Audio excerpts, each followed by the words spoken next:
my badass boys and badass babes. It is your keeper of the golden rose, Virgo the Vixen. And as always, hit those like, subscribe buttons wherever they're at. Make me happy.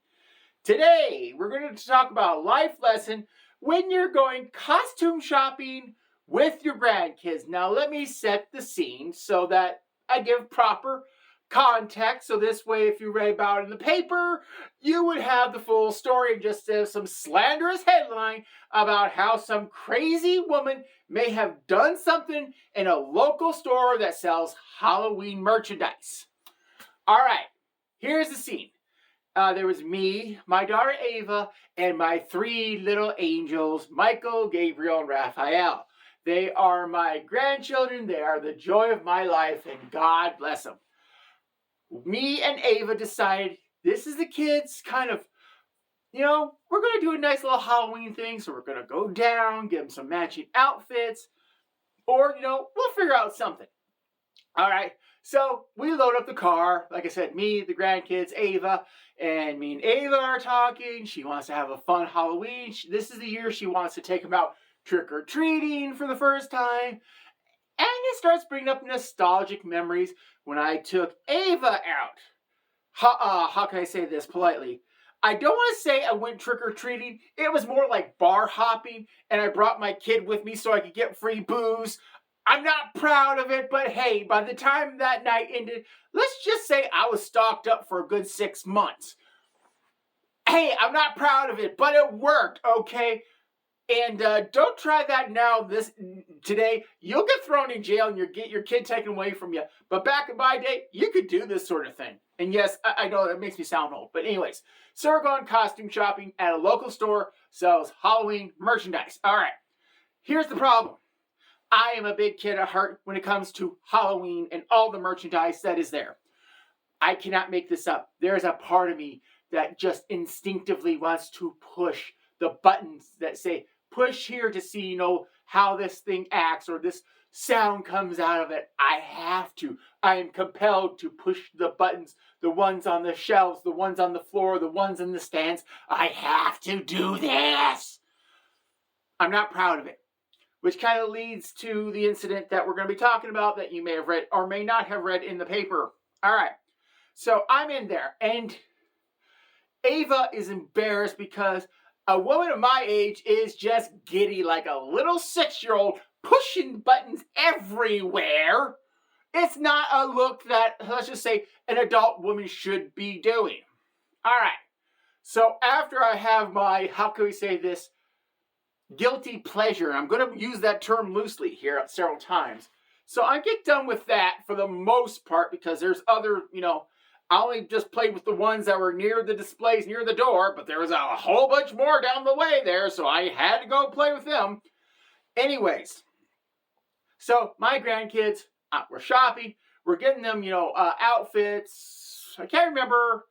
Well, yes, I can remember. I'm purposely trying to block out what Ava chose. Now, Ava, these are her kids.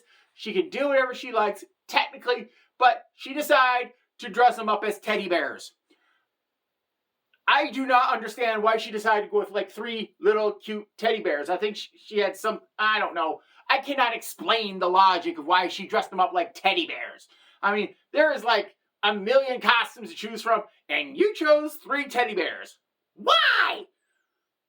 All right, so maybe I could have handled, how can I say this, the talk I had with my daughter instead of the, how can we say this, aggressive conversation that kind of carried over 2 or 3 aisles. But I digress. Let's continue. So me and my daughter were having a little conversation. A man who was, I'm not saying anything bad about it, but he was just straight bald as a cue ball. And he was sexy. I'm not going to lie, but damn! Walks in with his 5-year-old kid who has a mullet.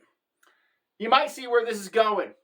The kid has more hair than his father. He has a hairstyle that requires him by the laws of our state to not only have an El Camino, but you must have a 6-pack to ride in it. So he walks in and he's trying to be a good Samaritan. He is trying to be, hey, look, this is not appropriate behavior. Maybe you shouldn't be yelling. at, your daughter in the store. And you know what? Surprisingly, it worked. I couldn't believe it. Here, maybe I was just enthralled with this guy. He looked like a younger version of Jason Statham. I mean, damn, the dude was good looking. Maybe I just, kind of lost track of my daughter's bad choice. And I was focusing on trying to get with this guy and said, you know what? Okay, I'll be nicer. So he walks away. And I would love to tell you, this is how the story ends. I would love to tell you, I got this guy's phone number and we're going to go on a date next week. It doesn't end like that. God, I don't want to spoil the surprise, but let's just say there is a restraining order in this story. Let me tell you how we get to that part. All right, so the guy leaves, and I'm thinking, oh, shoot, there goes my chance. All right, so we walk around the store. I'm playing with the, playing with the devices, the electronics. I have to push them because, like I said, it's an unwritten law for me to push everything in the store. And here comes his kid. And I'm thinking, all right, this is my chance to hook up with the cute father. The kid is a total little a-hole of a human being. Okay? I think the concept of having a mullet is the reason that made him an a-hole. Can I prove it? No. Maybe he was just raised bad. But I'm really seriously believe I think it's the mullet. All right? So, what happens? The kid comes up to me. We're in the same aisle. And he says, you're ugly. You need a mask for every day of the week. All right, that was pretty cold. I mean, I can almost, it's like, okay, that's a pretty hard insult. I'll give you props.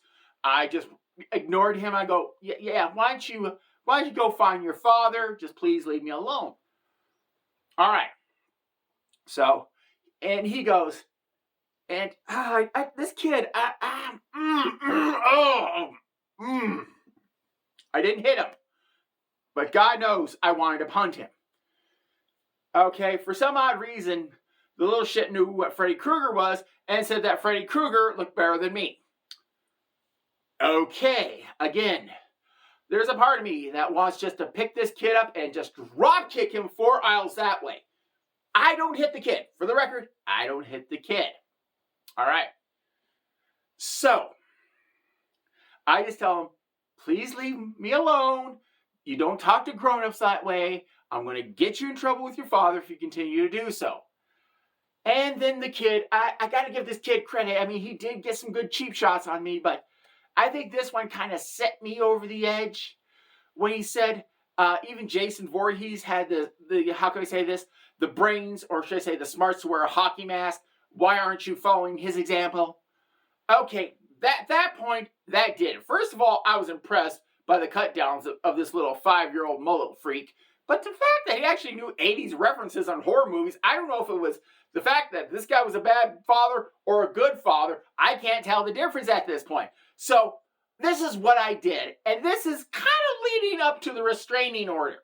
All right, I look at the kid. And you can just feel the heat coming off me. You can almost see my eyes going black because I am going to a very dark place very, very quickly. And so I might have said something like, you know that haircut that you're wearing? Only sissy girls wear that kind of haircut. Are you a sissy little girl? Apparently, that's not the thing to say because he went screaming and crying to his father. Now, here comes father, and he is in full daddy mode. I think he didn't like the fact that I made his little bastard son cry, but that's just my perspective of things. So here he comes over, and he is mad, he is angry, and he starts yelling at me. He says that I'm insensitive, that I made his kid cry. He wants an apology for his kid. And I told him, you want an apology? I want a night of pleasure from you. Let's see who gets what first. Again, not the thing to say. Now remember, there was a restraining order. I'm getting to that part. I know things are a little bit long-winded, but I'm getting to the part where I'm going to go to the restraining order. All right, there is a restraining order involved. Okay. Oh, I cannot tell you how proud I am of what my daughter said next. All right, my daughter has done certain things to me. She has racked up a bunch of debt, has left it, in my name. She has ratted me out to the diocese several times. But there is one thing about my daughter. If I'm in trouble, she is the first there, okay? She is fierce. There's a reason I call her the little Spanish Chihuahua, because she is fierce. She barks loud. The worst part is she's my daughter, so she actually knows how to throw down at the same time. And this is where the restraining order starts to come into play. I'm not the one who got the restraining order. Ha! Big surprise there. Here's what happens. My daughter hears what's going on. And just like that instinct, bam, she's in front of me and she is letting loose every insult about how this guy looks like the bastard son. And my personal favorite was, this guy looks like the bastard son of Mr. Clean. I thought that was her personal favorite. She called him cue ball. She goes, hey, can you please put some turtle wax on that dome? I don't need to be blinded for 4 hours down. But like I said, the fact that she called him the bastard son of Mr. Clean, that was my personal favorite. All right, this guy, I don't know what happened, but he started to cry. I mean, I thought this guy was going to hit my daughter. It's like, oh my God, he's twice her size and he's going to hit her.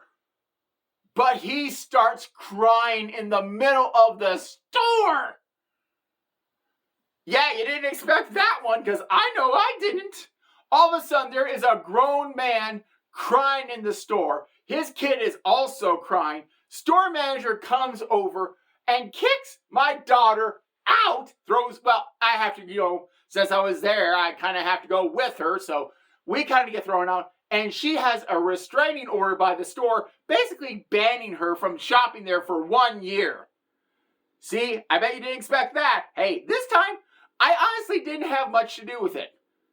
Could I be 25% guilty? Yeah, there's a possibility in that. So what's today's life lesson? Well, there's a couple. First, don't insult me in front of my children. My children, number one, will defend me verbally and physically, okay? So that's lesson number one. Lesson number two, do not dress your kids in a teddy bear outfit. That's just dumb, and you kind of get what you deserve.